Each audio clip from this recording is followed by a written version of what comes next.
ಸಾರಿಗೆ ಸಚಿವರಾದಂಥ ಹಿರಿಯ ನಾಯಕರು ರಾಮಲಿಂಗಾರೆಡ್ಡಿ ಅವರು ಕರ್ನಾಟಕ ಸರ್ಕಾರ ಈ ಬಾರಿ ಬಸ್ ದರ ಟಿಕೆಟ್ ದರ ಏನಿದೆ ಅದನ್ನ ಹೆಚ್ಚಳ ಮಾಡುವಂತ ಅಗತ್ಯ ಇತ್ತ ಅಂತ ಅಶೋಕ್ ಅವರು 2008ರಿಂದ 5 ವರ್ಷದಲ್ಲಿ 7 ಬಾರಿ ಟೋಟಲ್ 47% ಜಾಸ್ತಿ ಮಾಡಿ.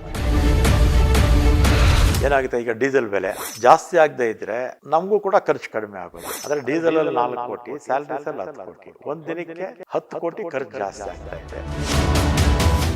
ಆದ್ರೆ ದಿಢೀರನೆ ಈಗ ಸಾರಿಗೆ ಸಂಸ್ಥೆ ನಷ್ಟದಲ್ಲಿದೆ ಅನ್ನುವಂಥ ಮಾತುಗಳು ಕೇಳಿ ಬರ್ತಾ ಇದೆ. ಯಾಕೆ ಅದು ಅಂತ? ಟ್ರಾನ್ಸ್ಪೋರ್ಟ್ ಲಾಭ ದೃಷ್ಟಿಯಿಂದ ಸಾರ್ವಜನಿಕರಿಗೆ ಅನುಕೂಲ ಆಗಲಿ ಅಂತ ಹೇಳಿ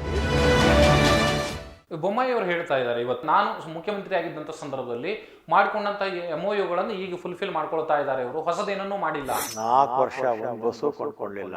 ಬೊಮ್ಮಾಯಿ ಅವರು ಯಡಿಯೂರಪ್ಪ ಅವರು ಇಬ್ರು ಸೇರಿ 5,900 ಕೋಟಿ ನಮಗೆ ಸಾಲ ಇಟ್ಟಿದ್ದಾರೆ. ಇಲ್ಲಿ ಕಾಂಗ್ರೆಸ್ ಸರ್ಕಾರ ಇದೆ, ಅಲ್ಲಿ ಬಿಜೆಪಿ ಸರ್ಕಾರ ಇದ್ರೂ ಕೂಡ ಈ ತೆರಿಗೆ ವ್ಯವಸ್ಥೆ ಅನ್ನುವಂಥದ್ದು ಅಯೋಮಯ ಸ್ಥಿತಿಗೆ ತಲುಪ್ತಾ ಇದ್ದಾರೆ. ಯಾಕೆ ಅಂತ?